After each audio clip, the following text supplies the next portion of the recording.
Olá, o programa Direitos Sem Fronteiras de hoje vai falar dos curdos, um povo que luta pelo direito de se organizar em um Estado soberano no Oriente Médio. Qual é a situação dos curdos atualmente? Qual a evolução da realidade desse povo desde 2019, quando o nosso programa tocou no assunto pela primeira vez? A criação da Rojava, uma região autônoma organizada por curdos no norte, nordeste da Síria, representa uma mudança de fato? Os curdos formam uma população estimada entre 25 milhões e 35 milhões e moram em uma região montanhosa que se espalha pelos territórios de 6 países: Turquia, Iraque, Síria, Irã, Armênia e Azerbaijão. São o quarto maior grupo étnico do Oriente Médio, mas nunca conseguiram um país próprio. Depois da Primeira Guerra Mundial e da derrota do Império Otomano, o Tratado de Sèvres previu a criação de um Estado curdo.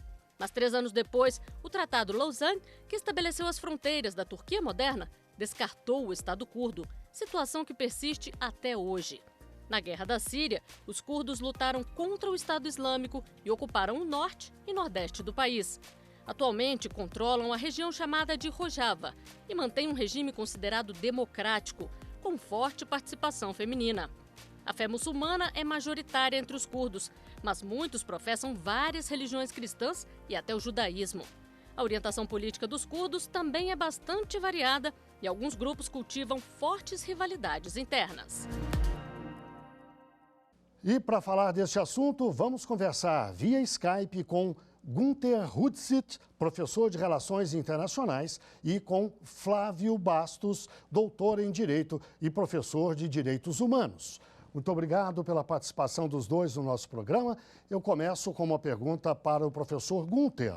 O senhor poderia nos explicar exatamente quem são os curdos? Curdos, para a gente começar a entender, tentando colocando mais fácil, é um grupo étnico, não confundir com religião, com a linha religiosa. É um grupo étnico que está espalhado nos estados que foram criados ao fim da Primeira Guerra Mundial, que até havia, lá atrás, ao fim do conflito, havia a previsão de criação de um Estado próprio para eles, para os armênios, mas que acabaram não tendo o seu próprio governo reconhecido internacionalmente. Então, é um grupo que está espalhado por diversos estados, principalmente Turquia, Síria, Iraque, um pouquinho ainda do Irã. Então, por estarem nesses outros países, mas com um sentimento, uma raiz comum, de um passado cultural comum e que não é ligado necessariamente a uma religião, porque há curdos de diversas linhas religiosas dentro desse grupo, eles se veem como um único grupo e que tem e teriam, na visão deles, o direito de ter o seu próprio governo reconhecido internacionalmente. E sofrem isso, por essa luta há décadas. Professor Flávio, os curdos, embora vivam no Oriente Médio, ao lado de países muçulmanos, não são necessariamente muçulmanos. Gostaria que o senhor falasse um pouquinho sobre isso. Eles são maioria muçulmana, mas há outras religiões, não é isso? Nós temos curdos que, na sua maioria, são muçulmanos, sunitas. Dos legados do islamismo foi a linha sunita, herdeira direta de Maomé, mas também há curdos xiitas, uma linhagem que vem do genro de Maomé, e que não é a maioria, em torno de 10%, mas ainda assim encontramos curdos cristãos, e mais além, até curdos que professam a religião judaica. E isso é resultado de uma complexa cadeia de relações e domínios.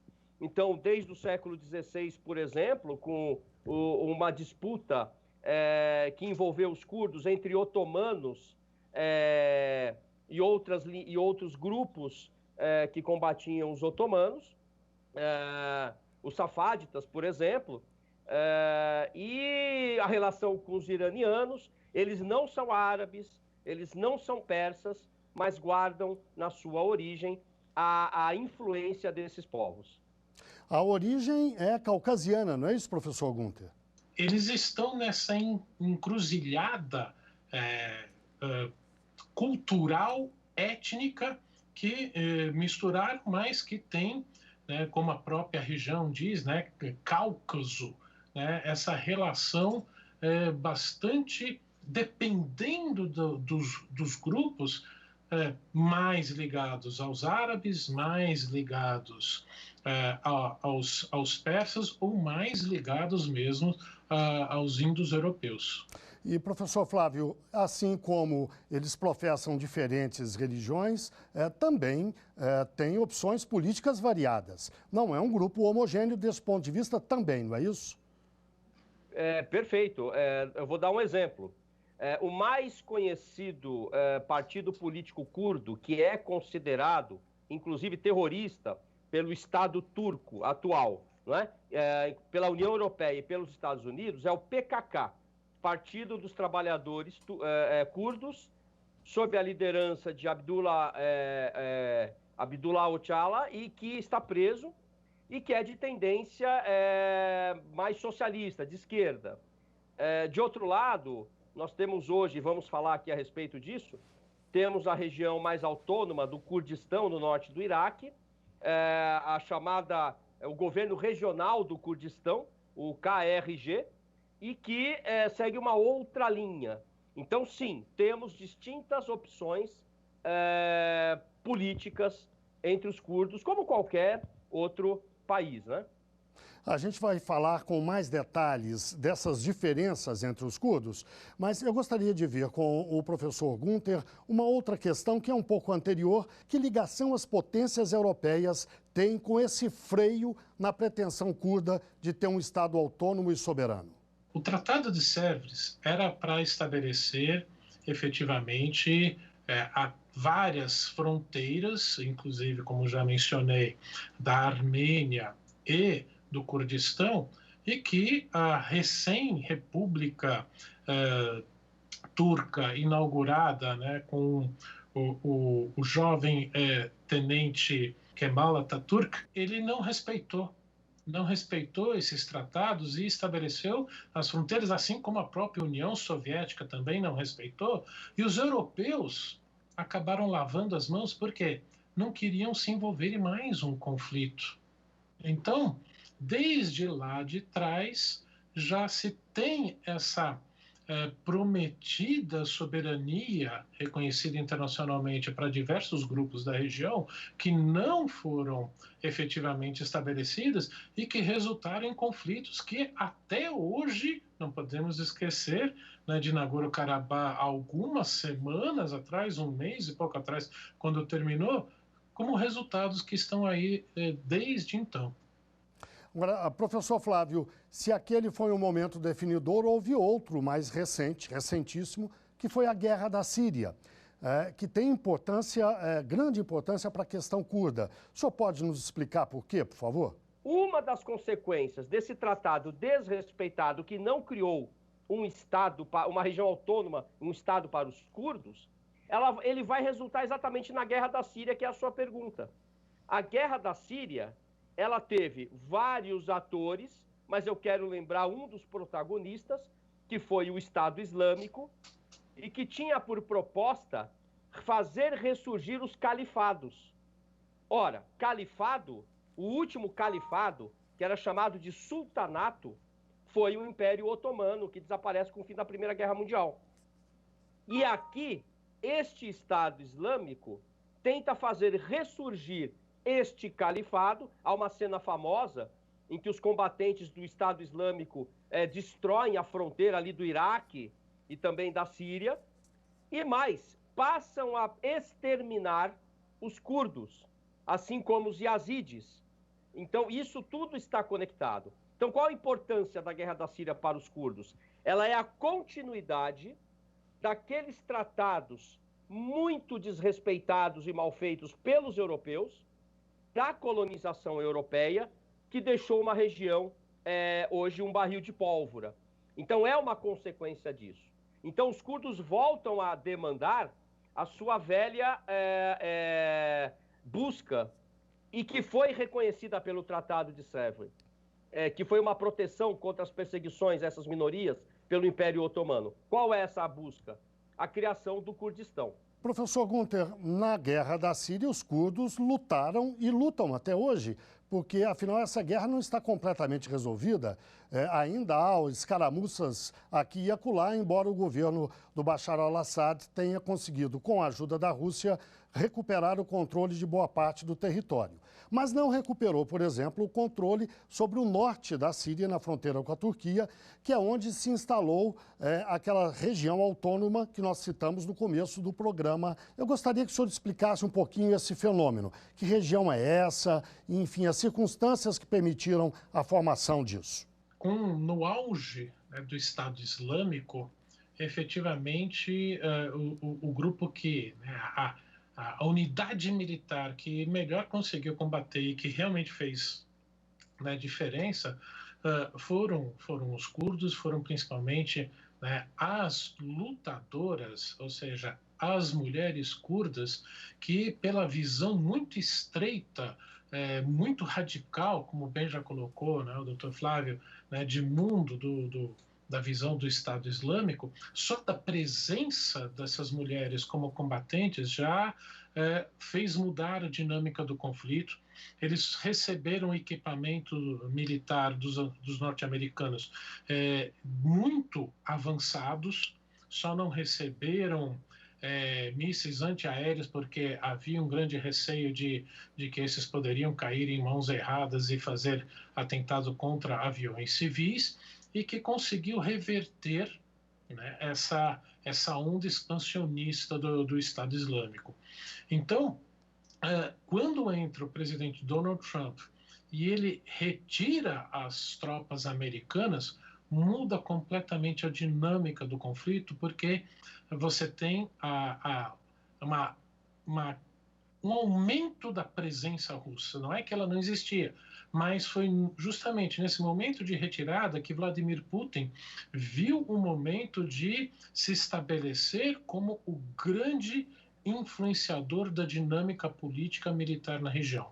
Se Bashar al-Assad está ainda hoje no poder, foi graças à ação militar dos russos, e que aí mudou também a dinâmica da relação com a Turquia, que viu nessa oportunidade para ocupar essa faixa norte da Síria, para criar, né, uma zona de segurança, como eles chamam, e nesse momento os curdos tiveram que negociar com Bashar al-Assad para sobreviver a esse avanço turco, aceitar uma certa submissão política ao regime sírio. Ou seja, eles têm uma autonomia, mas eles reconhecem que são parte da Síria.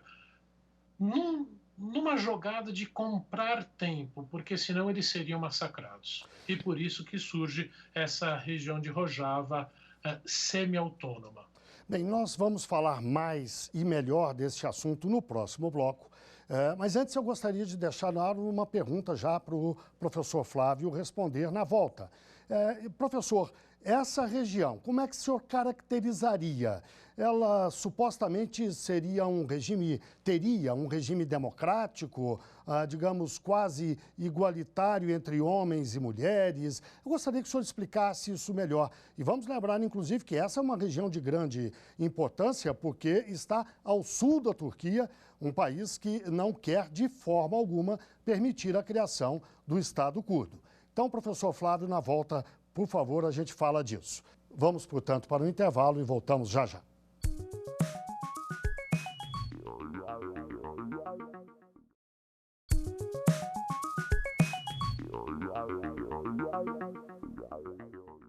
O Direito Sem Fronteiras está de volta. Hoje falamos sobre o povo curdo e os nossos convidados são Gunther Rudzic, professor de Relações Internacionais, e Flávio Bastos, doutor em Direito e professor de Direitos Humanos. Professor Flávio, no bloco anterior nós falávamos da criação da região autônoma de Rojava, no norte da Síria. O senhor pode explicar melhor o que é essa região? Essa questão exige a seguinte observação. Nós estamos falando de uma região no norte do Iraque, é a chamada região do Kurdistão do Iraque. Então temos lá os curdos. Não é um estado independente, é uma região autônoma dentro de um estado soberano, Iraque. Do outro lado da fronteira, nós temos os curdos da Turquia. E, evidentemente, por se tratar, de novo, de uma etnia que está espalhada em 6 países, só para a gente ter uma ideia, né? Síria, Turquia, Iraque, Irã, alguns na Armênia, há 1 milhão de curdos hoje na Alemanha também. Então, eles vivem nesses estados com interesses e com uma realidade própria. É preciso contextualizar isso. Então, nós temos nesta região, onde está Rojava, que foi a sua pergunta, no Kurdistão, a região autônoma do Kurdistão, ainda um processo de consolidação político-democrática. Não dá para dizer que há um Estado democrático ali, na medida em que ainda existem alguns conflitos. Porém, alguns sinais dão a entender que se busca essa democracia. Vou dar um exemplo. Como há um legado da guerra contra o Estado Islâmico, que foi o YPJ, era um batalhão apenas de mulheres, uma divisão para a proteção das mulheres curdas, né? Até hoje ele existe. É um batalhão de mulheres treinadas e que são resultado de uma consciência coletiva de que as mulheres devem ter um protagonismo no Estado, na administração, etc., na decisão dos seus destinos. Também os turcos, também os curdos da Turquia, que são comandados pelo Abdullah Öcalan, que já falei aqui, propõem uma visão que é a Confederação Democrática, a gente pode detalhar isso depois, e que coloca as mulheres no centro desse protagonismo político. Este é um sinal de que se busca efetivamente uma democracia. Há, inclusive, uma frase famosa dessa ideia do confederalismo democrático. Um país não é livre se suas mulheres não forem livres, né? O que choca com a realidade predominante lá. Então, ainda eu diria que se trata de um processo de construção, até porque não existe um Estado curdo, efetivamente, do ponto de vista do direito internacional. Esse processo, além da participação das mulheres, pode ser caracterizado como, professor Gunther? Alguns diriam até que, do ponto de vista econômico, seria quase que um socialismo, mas, como, né, principalmente como o doutor Flávio bem colocou, está em formação, é um processo muito recente, né? É uma dinâmica política que, por mais que os estados tenham sido estabelecidos ali na região, principalmente ao fim da Segunda Guerra Mundial, as dinâmicas locais, tribais, não foram totalmente suprimidas. Então, numa região desértica, né, predominantemente desértica, em que a coletividade, para sobreviver numa situação tão inóspita, tanto do ponto de vista geográfico, climático e político, essa dinâmica do coletivo prevaleceu até hoje. Por isso que, quando falam, né, é uma dinâmica política muito socialista, eu vejo com um certo receio. Eu não caracterizaria nessa visão socialista que predomina aqui no Ocidente. Professor Flávio, a sua visão a respeito dessa forma de organização da região? O ideal é que se tenha... existem várias experiências na história de regiões autônomas, mas o ideal seria a criação de um Estado curdo. Note que este processo de construção, ele não é necessariamente localizado na sua origem na Guerra da Síria. O primeiro conflito entre o PKK, aquele partido trabalhista curdo da Turquia, e as forças da atual região autônoma do Kurdistão, que eles chamam de KRG, Forças do Governo Regional do Kurdistão, o primeiro conflito, a primeira guerra entre eles, pelo controle territorial, é dos anos 90. Então, nós ainda assistimos agora, em outubro último, um novo sinal de conflito armado. De um lado, 5 mil combatentes do PKK estacionados nessa região autônoma, e do lado de cá, os Peshmerga, que são exatamente aqueles que combateram o ISIS, com essas mulheres que eu citei, inclusive. Eles estão a ponto de iniciar um conflito armado por controle territorial, com visões políticas distintas. Se nós tivéssemos um Estado formal, seria uma guerra civil, um início de uma guerra civil. Não temos esse Estado formal. Então, o que é muito importante? A situação de região autônoma, na minha opinião pessoal, gera sempre muita incerteza. É necessário uma composição pacífica, com a ajuda dos principais atores, para que se possa ter uma região autônoma estável, para daí se pensar num Estado curdo. E aí tem outro problema, que vocês mencionaram aqui, não sei se perceberam. A Turquia tem claramente hoje, sob o governo de Erdogan, segue um movimento pan-turquismo, ou seja, a reunião de vários povos turcos, a guerra citada aqui de Nagorno-Karabakh, entre Azerbaijão e Armênia, a região de Artsakh é um sinal disso, a Turquia buscando apoiar o crescimento desses povos legatários do Império Otomano, e mais ainda, a Turquia jamais vai admitir a perda de parte do seu território para a criação de um Estado curdo. Então, agora, vejo a região autônoma como que é possível nesse momento, mas não é, do ponto de vista jurídico, do direito internacional, algo muito seguro, ao meu ver. Sempre quando começo a falar da região, eu mostro uma imagem com o nome de todos esses países e que tem linha reta, quem são os aliados, linha tracejada, quem são os inimigos, e linha tracejada com ponto, quem é meio indefinido. Todos estão com essas três linhas, ou seja, não há claramente quem seja aliado e quem seja inimigo nessa região. Então, conseguir convergir todos esses interesses é muito difícil. Por isso que, infelizmente, eu não vejo a situação se estabilizar e muito menos a possibilidade dessa região autônoma se desenvolver num Estado e menos ainda um Kurdistão. E a ONU, professor Flávio, tem atuado nessa questão? Quando o professor Gunter comentava com brilhantismo esse xadrez, eu pensava exatamente nas Nações Unidas. As Nações Unidas têm o dever de atuar aí, segundo a sua carta, especialmente por meio do Conselho de Segurança, quando a situação se torna ameaçadora à paz internacional. É o que expressamente está escrito na sua carta. Agora, vejam, nós temos 12 membros no Conselho de Segurança das Nações Unidas, com 5 permanentes. Qualquer decisão do Conselho de Segurança na mediação de um conflito, por exemplo, na região, implica em que se tenha a aprovação dos 5 membros permanentes: Estados Unidos, Rússia, China, Reino Unido e França. Isso só vai acontecer se houver um acordo prévio, uma visão clara da necessidade de pacificar a região. Mas aí nós temos uma outra questão. A Turquia é membro da OTAN. A maior base aérea da OTAN fica em solo turco.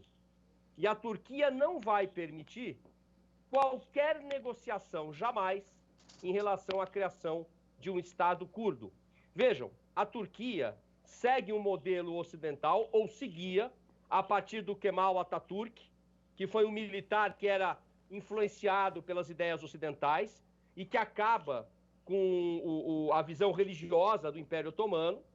Mas esta visão de Kemal Atatürk, ela está sendo gradativamente abandonada por Erdogan. Eu vou dar um exemplo simples. Não faz muitas semanas, a grande Hagia Sofia, que todos visitam, que foi uma grande igreja em Constantinopla e depois se torna uma mesquita, tornou-se então um local para turistas, hoje volta a ser uma mesquita. Então o Erdogan caminha em relação a isso. E eu repito, volto à ideia de uma influência importante na região, que é a ideia do panturquismo. Isso vem sendo encampado pelo Erdogan, que sufocou e matou milhares de militares que tentaram dar o golpe em 2016. Nesse sentido, eu pergunto, será que a Turquia vai usar a sua força, a sua influência nas Nações Unidas e individualmente diante desses players, para impedir a criação de um Estado curdo? Eu não tenho nenhuma dúvida sobre isso. Então, para completar, para a gente fechar o programa, eu pediria que o senhor fizesse uma avaliação semelhante à que fez o professor Günther. Ele não usou a palavra pessimista, mas eu pude entender que ele não acredita na formação do Estado curdo a curto prazo, dadas todas essas dificuldades citadas por vocês dois. O senhor também é pessimista nesse caso? Com relação à criação do Estado curdo, eu diria que eu sou um realista, não vai acontecer. E digo mais, o que pode ser feito, se quisermos pensar aqui em alguma via, alguma alternativa, é efetivamente a criação de uma região autônoma democrática. Por isso que eu volto ao confederalismo democrático, quando o Abdullah Öcalan, que antes tinha uma orientação marxista-leninista, e abandona essa orientação, ele abandonou e partiu para uma visão muito mais ecológica, antinacionalista, multiculturalista e multiétnica, para mostrar ao mundo que naquela região há uma democracia voltada para as preocupações atuais, o meio ambiente, a sustentabilidade, o respeito às mulheres. Esta agenda pode ser muito importante para fortalecermos a ideia de, no futuro, eu estou falando de além geração atual, termos um Estado curdo. Bem, esse é um assunto rico e, com certeza, a gente poderia falar muito mais sobre ele, mas chegamos ao fim do programa. Eu agradeço muito a participação tanto do professor Günther Hudzit, professor de Relações Internacionais, quanto de Flávio Bastos, doutor em Direito e professor de Direitos Humanos. E muito obrigado, claro, a você que nos acompanhou até agora. Veja a nossa programação no site da TV Justiça e também no nosso canal no YouTube. O nosso e-mail é direitosemfronteiras@stf.jus.br. Até o próximo programa. Tchau.